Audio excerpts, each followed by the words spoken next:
Let's pray. We are so glad, Lord, that you have lifted us. We thank you for your sacrifice, your atonement, your replacing us on the cross. Your sacrifice has called us to be living sacrifices, living for you in all that we are and all that we do. Bless us as we seek you. Send your Spirit that all may be possible. In your holy name. Amen.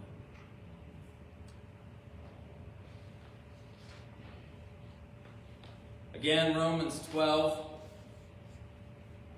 It begins with that word therefore. And so take that, I'm so glad Jesus lifted me, and now imply the therefore. Because that's what that turning point word means. Last week we found out, or looked at, that our worship is defined as living sacrifice. Having been set free from death by the atonement of Jesus Christ, our death is no more called upon. But in its place, our lives are living sacrifice. Holy and pleasing to God, this is our true and proper worship. I mentioned how one of our major challenges to this is having ourselves be whole. I've often said that it's more important to be whole than to be holy, because one is impossible without the other. That living sacrifice is an entire one, a whole one that encompasses our lives, each piece. It's difficult because we like to apply then that holiness to all of those parts and think that we have to be perfect in a world when we do not. And it's difficult today because there's so much about the pattern of this world that seeks to divide us, not just from each other, but within ourselves. It seeks to take our time. It seeks to divide our focus. It seeks to divide our lives into compartments and boxes. This is me at work. This is me at home. This is me among friends. And it goes on and on. The pressures and the pulls are continuous. There is much about the pattern of this world that has us do that. It tells us that our work, the work that we spend our lives doing for the money that we are paid, is somehow not a part of the mission of the church. But of course that it is. It tells us that what we do in our lives with our families is not a part of worship, but of course, it is. The living sacrifice calls it all, that our vocations, our callings, our talents, our service to our families, it's all a part of our lives. And therefore, it's all a part of what we do as a church. It's the church's mission. It goes out from this place and does what our lives do. Our true and proper worship is this living sacrifice, and it is that which is holy and pleasing to God. It does not fit the pattern of this world. But why should it? Because here in the next verse, Paul writes for us. It's like before the pen stroke on the last is even finished on the true and proper worship. Before that's even done, his next written breath goes to these words, do not conform to the pattern of this world. So what are the patterns of this world? If you go to churches around the country, you will hear so many different things. But one of the ones that has become the most popular these days, and it shouldn't be novel for us to hear it because there's nothing new about it, but that is the world's pattern is decadence. The world's pattern is to promote and corrupt people's lives into sin. Whether it's found in today's movies and all that, my grandmother sitting on the couch, it's just nothing but trash these days. I turn on the TV and nothing but trash. And that was 40 years ago. agendas of decadence and anti-Christian messaging, right? Whether it's the Olympics and that thing that was a mockery of a painting done in the 1500s of the Lord's Supper. It seems that the world is at our gates. And if we were strong Christians, we would fight against such things. That is the call that we hear all around us. And the world calls to promiscuity. The world calls to throwing off of family values, values of honor and truth that have been the hallmark of our civilization and its purity. These are the patterns of the world, of course. They are. And of course we seek to fight against them and to fight against how they seek to have us conform to them.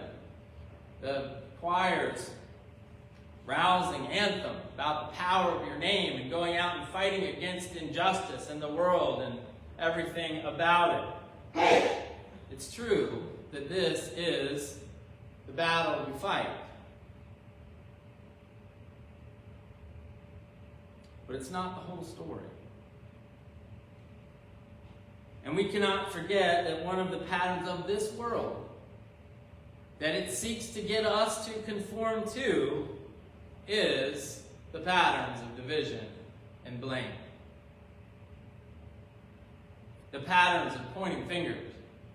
Ever since the first sin in the Garden of Eden, when the break began, when the pattern of this world shifted from what God had called with his voice into existence, defining and speaking that it is good, when it became something fallen and corrupted in our minds because of the lie that was told, the first pattern that emerges is hiding and blaming.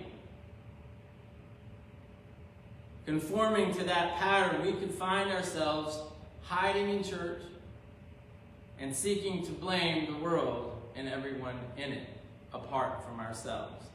To point the finger at those in the world that are doing things and blame them for what is befallen us. Point the finger outside at the world because it's at our gates. So as we see the world falling apart into decadence around us, one way to conform to the pattern of that world is to rise up against it. Rise up against such things in fear and fury, with all of the blame pointed at them for what they do. That would be the pattern of this world. Instead, Christ calls us to humility. He makes the example for us. He does not conform to such a pattern of this world, but instead defies it. He defies it by going to his cross and along the way saying, "Father, forgive them, they know not what they do." And it mirrors like heroes of the Bible like Hezekiah and Isaiah, who fall to their knees in the face of all of the Assyrians who are literally at their gate. And rather than fighting against them, they fall to their knees and pray. And God delivers them. So instead of looking outside and pointing fingers and thinking about how this world has fallen apart and has gone south and it's nothing but trash, instead we're called to look at ourselves. I was watching The Crucible this week with my students because I always teach that. It's a perfect example of a movie or a play or a piece of literature about a world seeking to blame others rather than faithful imitation of Christ. Now, all of these are Puritans, Christians in name, but yet they point and blame others when things befall them. One woman has lost 7 children in infancy. I feel the pain. I would understand how upset she would be. But she's so sure that there must be a cause, that there must be someone to blame. And the wise character, Rebecca Nurse, says, no. We must look to ourselves to be the cause of it and have faith in God's grace and his sovereign will that it be done. Not looking for blame when things go bad, even the most heart-wrenching things, but looking inside ourselves at what the truth is and what God just might be doing through these actions. That is not a conforming to this world statement. It's not a conforming to this world opinion. The world would say that a woman like that would be crazy or foolish to have such belief. To look at ourselves because, alas, that's the only thing that we have power over to do anything about, is ourselves. The rest is in God's hands. And that should not leave us in fear. That's not a resigning. It should be a picture of our faith. God is working in our neighbors too. God is working in the world as well. God is working with others, just as he is working with us. And the Bible goes so far to say that God's even working with our enemies. Think of hardening the heart of Pharaoh, or using the Persian king to deliver the Israelites, the Judeans, from exile in Babylon. The world seeks to control always. And it's not necessarily a diabolical thing. It's just simply a point of view. Everyone is seeking for their own and trying to control their own space. That's conforming to the world. You can't turn on the TV, despite the trash. You can't turn on the TV without being bombarded all day with ways that you can take better control of your life. Whether it be the good hands of Allstate, whether it be protection from mayhem, the latest drug that can save you from the years of destruction that your habits have had on your body. The candidate that will protect your rights and your point of view and your place and your interests among and above others.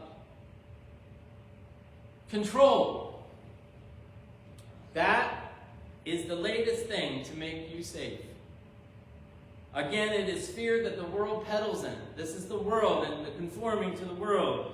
It offers you salvation, but it offers you salvation from the fear that it instilled upon you in the first place.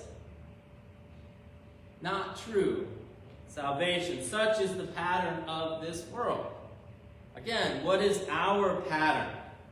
Our pattern in church is to love, to give, to care, to value relationships, and to put others ahead of ourselves.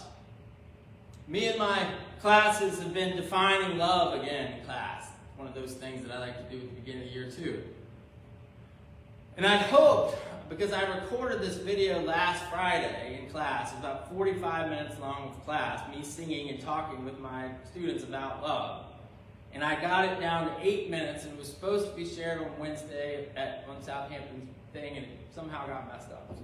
The post was there, but the video was not. Heartbroken. Hopefully one of these days.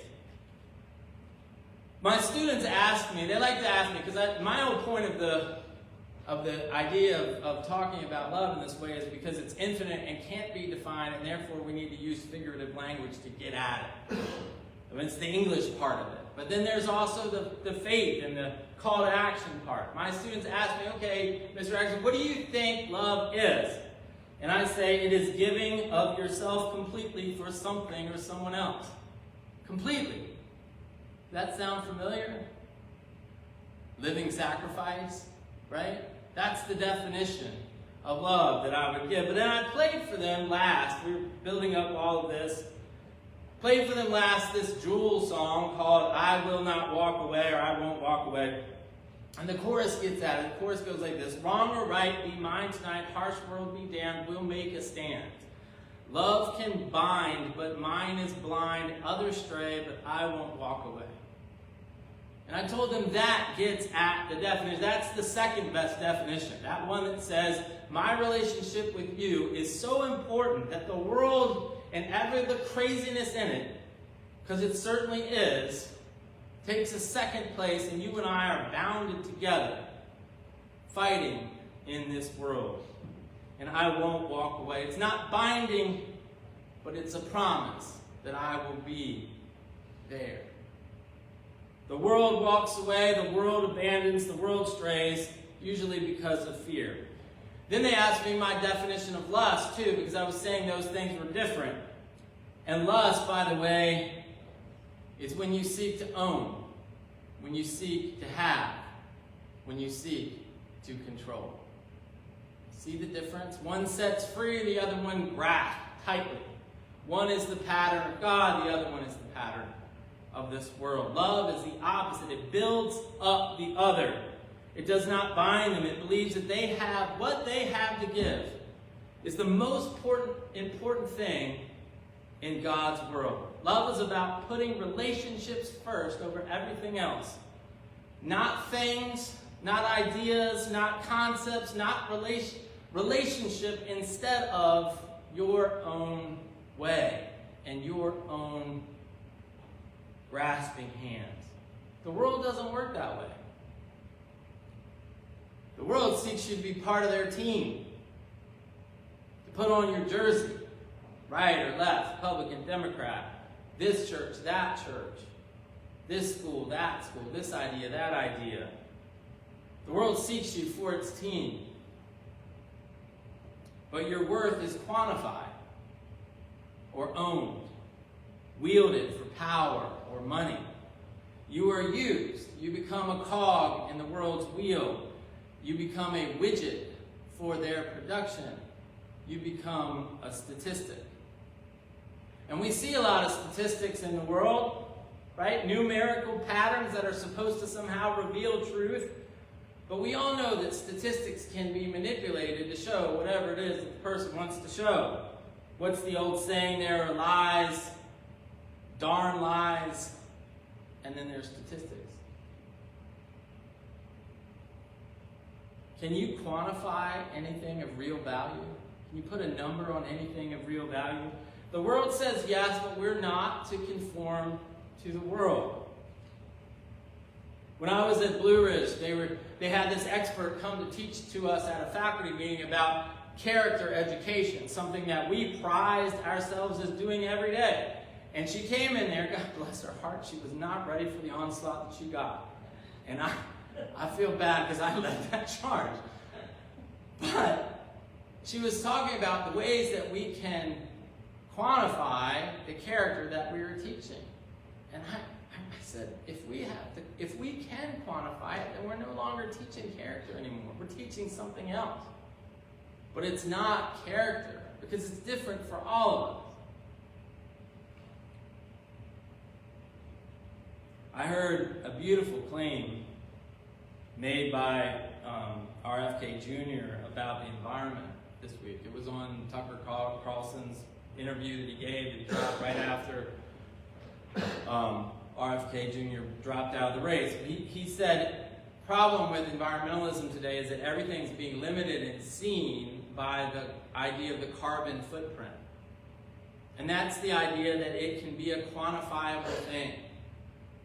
And if it's a quantifiable thing, then you can fight against it, and you can raise money for it, and you can tax it, and you can do all of these things.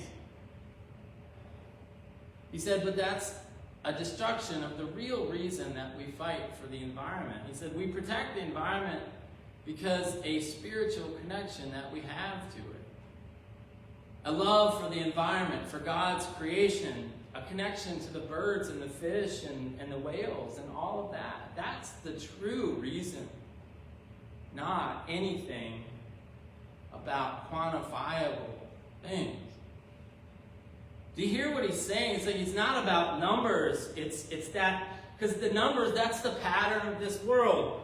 Instead, it's about love and relationship and how we work together. The birds and us, the whales and us, the relationship that we have together, the spiritual connectivity of all of God's creation. Jesus gives us 2 commands. He says that they're the most important. He's asked often, what are the most important commandments? And Jesus says, love God and love your neighbor. He says they are the 2 most important. They are the whole of the law and the whole of the prophets, that it all hangs on these 2. And they're both about relationship. The world is about numbers and values and control, and God is about relationship. And therefore, his church should be about the same as well. Number 1. That's why we don't look at the value of a church by how many people attend it. We could do that. Sometimes it feels like we should do that, and sometimes it feels like we are failing when things are down and numbers are down, because, see, then it gets tied to money and sustenance and budgets, and you feel like you can't do much in the world without those things. But again, conforming to the pattern of the world. There we go. It's not just the world at our gates when it's the decadence and the moral falling apart, but it's the world that's at our gates even in the way that we look to ourselves and the way that we judge ourselves. It's always seeking to come in. And even if we draw the line there and say, no, it's not about that value, because then another pattern of the world emerges, and that's the value of excuse. The value of excuses. Or as Emerson put it, gilding over your own crimes by your philosophy. Right? It's true that numbers don't reflect our value, but it would be easy also to use that as an excuse to tell ourselves that everything's fine. That we are happy warriors for God, who've just become unlucky, that the world around us has fallen apart. The world's moving out. These kids today, they just don't care. The world's changing. It's not the same. And I will tell you this. I have studied history and I have studied literature. I've studied the diaries of people throughout time. And you know what people have said every year of their existence? These kids today. Always. Doesn't matter who the kids are. When y'all were kids, your parents said about you.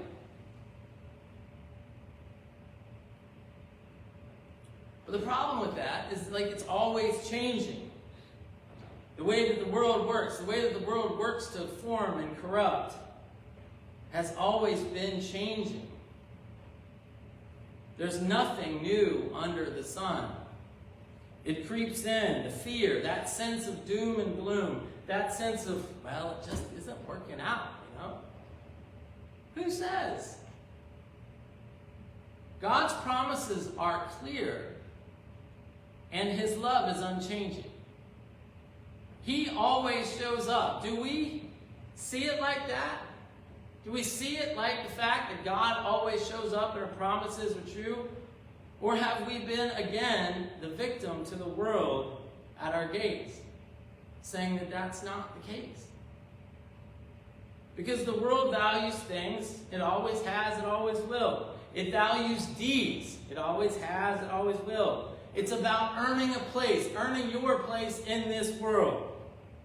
Here, your place is the same as everyone else's. Whether you have been here the longest,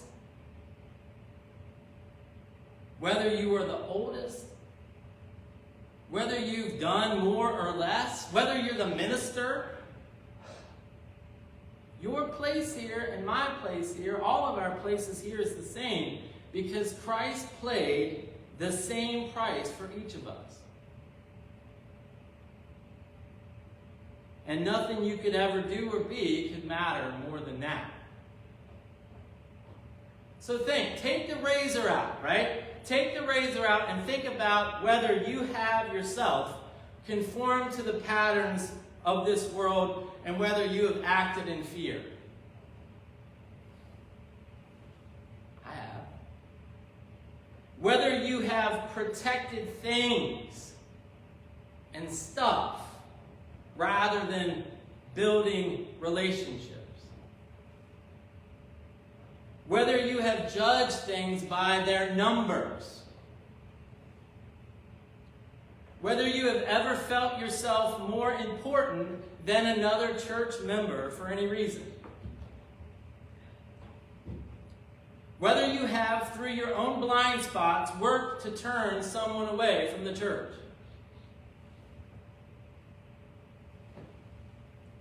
Whether you have felt pressure to compartmentalize your life.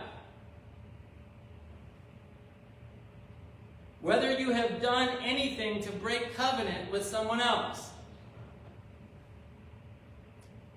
Whether you've had doubts and fears and worries and felt that you should grab hold tightly rather than let go.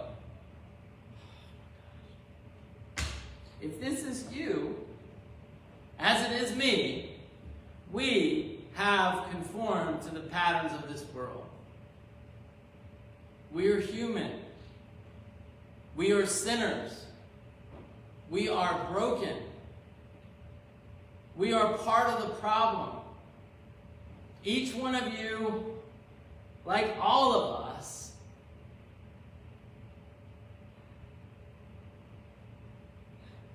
are welcome at this table. Because it's Lord Jesus' table, and it's not owned by this world. It never has been, it never will be, it will never be conformed to its patterns. None of us deserve it, but yet we are all invited. Here, two or more will gather. Here, Christ is present. Here the last shall be first, and the first shall be last. Here the promise of love is final. Here the meek inherit the earth. Here God's power sits. Here the Lord sits. And the world, though threatening at the gates of our hearts, cannot come in. Here none shall pass, but all are welcome. Let us leave it outside the gates.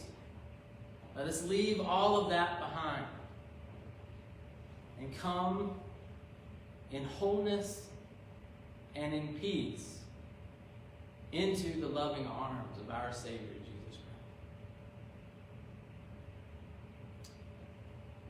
And that being said, let us look at what it is that we believe that is the foundation for all of that. This is the therefore that comes before. I believe in God the Father Almighty, maker of heaven and earth, and in Jesus Christ, his only Son,